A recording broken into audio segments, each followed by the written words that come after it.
अस्सलाम वालेकुम viewers, this is Adnan Jilani. Adnan Jilani official tube पे मैं आपके लिए हाजिर हूँ। मैंने आपसे पिछली वीडियो में कहा था, जो शुरू की मेरी पहली वीडियो थी, उसमें मैंने आपसे कहा था कि मैं अनकरीब आप लोगों से अपनी जर्नी शेयर करूंगा कि मैं कैसे एक्टर बना, और उससे पहले मेरे फादर का क्या पार्टिसिपेशन रहा मेरे साथ और उनका वक्त कैसे गुजरा है। और ये जो एक गैप है, कम्युनिकेशन गैप जो होता है एक जनरेशन का, वो कैसे कवर किया जा सकता है। मेरे वालिद की जनरेशन, मेरी जनरेशन और अब के जो एक्टर्स आए हैं, वो वाले एक्टर्स, उन सबका मैं जिक्र करता रहूंगा आपसे गाहे बगाहे। स्टार में यहाँ से दूंगा कि 1952 में मेरे फादर कुर्बान जिलानी, अल्लाह उनकी मग़फ़िरत करे, फिल्म स्टार मोहम्मद अली साहब, मुस्तफ़ा कुरैशी साहब, इन लोगों ने रेडियो पाकिस्तान में 1952 में एज ए ब्रॉडकास्टर अपना करियर का आगाज किया। और उस वक्त बड़ा स्ट्रगलिंग पीरियड था। उस वक्त टेलीविजन का दौर नहीं था, उस वक्त टीवी का दौर नहीं था। ये वो चीजें, वो बातें हैं जो आपको हर जगह पे देखने को नहीं मिलेंगी, सिर्फ मेरे चैनल पे ही देखने को मिलेंगी। लिहाजा मेरी बात को बहुत गौर से सुनिएगा, बहुत गौर से सुनिएगा। 1952 को हम जम करते हैं और 1969 पे आते हैं। 1969 में पाकिस्तान टेलीविजन का इनॉग्रल हुआ और पहला टीवी स्टेशन जो था वो लाहौर का था, लाहौर के बाद कराची का। तो कराची से मेरे फादर ने अपने करियर का आगाज किया as a broadcaster, news caster. News पढ़ने लगे। उस जमाने में सोशल मीडिया का दौर चुके नहीं था, तो खतूत आते थे, लेटर्स आते थे। तो उस वक्त के जो जीएम थे असलम अजहर साहब, उन्होंने मेरे फादर को बुलाया अपने पास और कहने लगे कि कुर्बान, लोग आपकी खबरों को सुनते नहीं है, देखते ज्यादा हैं। मतलब ये कि आप पुरकशिश बहुत है, मेरे फादर के लिए कहा असलम अजहर साहब ने। तो यार, why don't you join the drama section, TV ड्रामे करो। तुम ड्रामे करोगे ना तो तुम ज्यादा अच्छे रहोगे। मेरे फादर ने कहा यस। वहां से मेरे फादर का स्टार्ट हो गया और उसके बाद फिर उनकी माशाल्लाह खैर से शादी हुई। फिर मेरी पैदाइश अमल में आई। मैं बचपने से बहुत शाय था। मेरी जो शुरू की तालीम है स्कूल की, वो बीवीएस पारसी हाई स्कूल में है। उसके बाद government college of commerce and economics. और बहुत सारी तस्वीर मैं शेयर करूंगा आपके साथ, बहुत सारी चीजें आपके साथ शेयर करूंगा, लेकिन गाहे बगाए, आहिस्ता आहिस्ता। बड़ा खूबसूरत दौर था, बहुत अच्छा दौर था। पीटीवी की जब लाइव ट्रांसमिशन होती थी, तो उस वक्त ट्रांसमिशन या कोई भी ड्रामा है वो रिकॉर्ड नहीं हो सकता था, वो ऑन एयर जाता था लाइव और बस। फिर उसके कुछ सालों बाद ड्रामा रिकॉर्ड होना शुरू हुआ। कराची टेलीविजन की जो बिल्डिंग है वो बनी, जिसे हम केटीवी कहते हैं, कराची टेलीविजन सेंटर, जो लियाकत नेशनल हॉस्पिटल के बिल्कुल सामने है। वहां से मेरे फादर ने आगाज किया अपने करियर का। सिंधी ड्रामे बनते थे, उर्दू ड्रामे बनते थे। अब आपको मैं ड्रामों के नाम गिनवाना शुरू करता हूँ थोड़े से। जेर जबर पेश, हेलो हेलो, इंतजार फरमाइए, अफशां, बहुत सारे ड्रामे हैं जिनका जिक्र मैं, कितना उन ड्रामों का जिक्र करूं तो कम है। मेरे फादर का ड्रामा उन दिनों में बड़ा मशहूर हुआ था, अंकल उर्फी, जिसमें वो शहीद भाई बने थे, और अजरा शेरवानी साहबा। उस जमाने की एक्ट्रेसेस में अजरा शेरवानी, कुर्बान जिलानी, जमशेद अंसारी साहब, शकील अंकल, राजू जमील अंकल, शाइस्ता कैसर साहिबा, गजाला रफीक साहिबा, ये वो लोग हैं जो नाम आपने सुने जरूर होंगे लेकिन देखे नहीं होंगे। लेकिन जो उस जमाने के एतबार से लोग हैं, वो सब उन लोगों को जानते हैं। उस जमाने में हमारे यहाँ बकायदा, अब तो बहुत फास्ट दौर हो गया ना, अब तो दौर इतना फास्ट हो गया, किसी एक्टर के पास, किसी के पास इतना टाइम नहीं होता कि वो रिहर्सल्स करे। उसमें होता ये था कि एक एक हफ्ते की, 10-10 दिन की रिहर्सल्स होती थी बकायदा। वो रिहर्सल्स जो होती थी, जब 7 दिन, 8 दिन, 9 दिन गुजर जाते थे, तो उसके बाद 10वें दिन एक्टर स्क्रिप्ट के बगैर बैठता था और उसको स्क्रिप्ट जो है वो याद होता था ज़बानी। उसके बाद फिर ड्राई रिहर्सल होती थी, यानी चॉकिंग करके, चौक लगा के मूव्स के साथ रिहर्सल होती थी जैसे थिएटर पे होता है, और 3 कैमरे होते थे।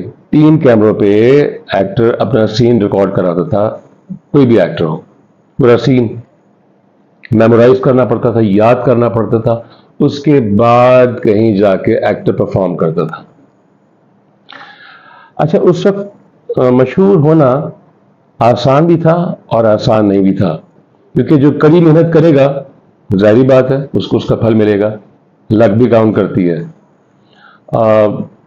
क्योंकि सोशल मीडिया नहीं था, एक ही चैनल था, तो जो ड्रामा चलता था वो रातों रात एक्टर मशहूर हो जाता था। अब तो मशहूर होना बड़ा जिसे कहते हैं बहुत मुश्किल हो गया है।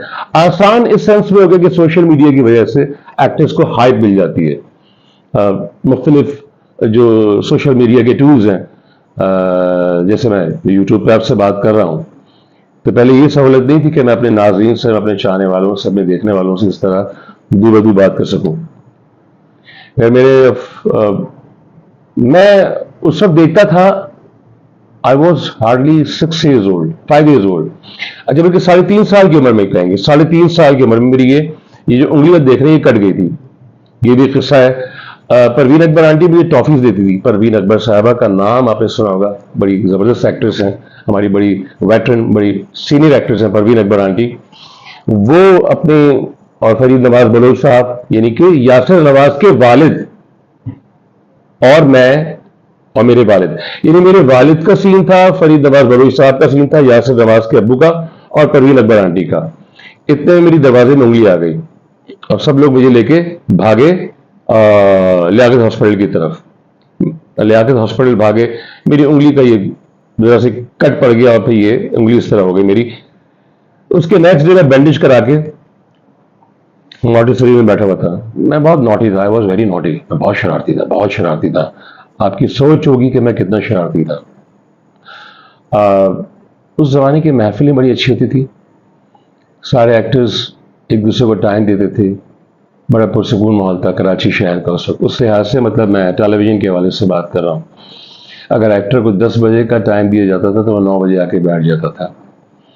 और उसके अलावा जब लंच टाइम होता था 1:30 बजे, तो सारे एक्टर्स अपने अपने घर से खाना लेके आते थे और सब साथ बैठ के टेलीविजन का एक पीछे एक ग्रीन बेल्ट थी, एक गार्डन था, वहां बैठ के ना सब लोग लंच करते थे, अपने अपने टिफिन खोलते थे और सब उस खाने को एंजॉय करते थे। हर डिश में से कुछ ना कुछ चखने को मिलता था। 4:30-5 बजे डैडी नारा लगाते थे, ए गरम गरम जलेबियां कहाँ है, कुरकुरी और समोसे कहाँ है, ये कहाँ है, वो कहाँ है। लो जी, वो भी आ जाता था। उसके बाद 9-10 बजे शूटिंग जो थी वो पैकअप हो जाती थी। अच्छा, जब ड्रामा ऑन एयर जाता था तो हर एपिसोड जो है हर एक्टर के घर में बैठ के देखा जाता था। जैसे हमारे घर में बैठ के अगर देखा गया है तो हर एक्टर अपने घर से वन डिश बना के लेके आएगा और उसको एंजॉय करेंगे। रिहर्सल्स करते वक्त अगर कोई जुमला या कोई फकरा बहुत अच्छा लगे किसी एक्टर को, तो मेरे वालिद साहब कुरबान साहब इस मामले में आगे आगे होते थे। कहते थे यार इस जुमले को सेलिब्रेट करने के लिए ना फलाने रेस्टोरेंट चलते हैं, वहां जाते हैं, वहां खाते हैं, ये खाना खाते हैं, वो खाना खाते हैं। तो सब एक्टर्स में रेस लगती थी और वहां जाके खाना खाना, फिर कुल्फी खाना, फिर साबरी की निहारी खाना, कभी कभी कैसर रेस्टोरेंट की मटन लैग खाना, कभी फारूक रेस्टोरेंट जाना और फिर वहां से पीआईडीसी के पान खाना। और हमारी उन दिनों में जो वाहिद तफरी होती थी वो वाहिद तफरी होती थी मतलब ड्रामे सेट के, जब हम छोटे थे, कि खयाम सिनेमा हमारे घर के पास था, तो पाकिस्तानी मूवीज लगती थी, उमराव जान अदा, पालकी, तहजीब, शबनम साहिबा, वहीद मुराद साहब, नदीम साहब, मोहम्मद अली साहब की। तो वो फिल्म देखने के लिए हम लोग जाते थे और तकरीबात बड़ी खूबसूरत खूबसूरत तकरीबात होती थी। तस्वुर करें कि मेहदी हसन साहब भी होते थे, गुलाम अली साहब भी होते थे। ये मैं दौर पिछले का बता रहा हूँ, अभी फौरन जंप करके आऊंगा मैं आगे की तरफ। और मैंने बैठ के, मैं एक लकी एक इंसान हूं कि मैंने मेहदी हसन साहब को, गुलाम अली साहब को लाइव सुना हुआ बैठ के। अहमद फराज साहब बैठे होते थे, चौदहवीं की चांद, चौदहवीं की रात मनाई जाती थी, तो वहाँ पे तीतर बटेर, हिरन का गोश्त, ये गोगो रेस्टोरेंट होता था कारसाज पे, कारसाज जो है ना कराची में, वहाँ पे गोगो रेस्टोरेंट होता था, वहाँ उसके ओनर थे इकबाल ताजर। तो वो सबकी मेज़बानी के फ़राइज़ अंजाम देते थे, सबको बहुत दिल से वेलकम करते थे। उसके अलावा फिर जब मैंने ये तय कर लिया था कि मुझे एक्टर ही बनना है, तो मुझे एक्टर बनने के लिए बहुत तपदौड़ करनी पड़ी है। ये नहीं कि मैं कुर्बान जिलानी साहब का बेटा था तो मुझे बड़ी आसानी से चांस मिल गया, तो बड़ी मेहनत की है, बहुत ज़्यादा।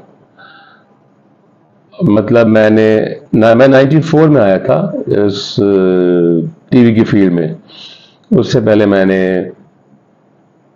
2 साल 2 साल मैंने एज अ सेल्समैन एक कंस्ट्रक्शन कंपनी में जॉब की, जहां पे मैं एज अ सेल्स रिप्रेजेंटेटिव की जॉब करता था। मैं अपार्टमेंट सेल आउट करता था और मुझे सैलरी भी मिलती थी उस जमाने में। 94 की बात कर रहा हूँ, 92 की।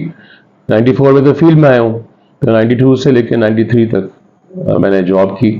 तो उसमें मुझे 3,000 रुपए की सैलरी मिलती थी और बाकी पर कमीशन मिलता था।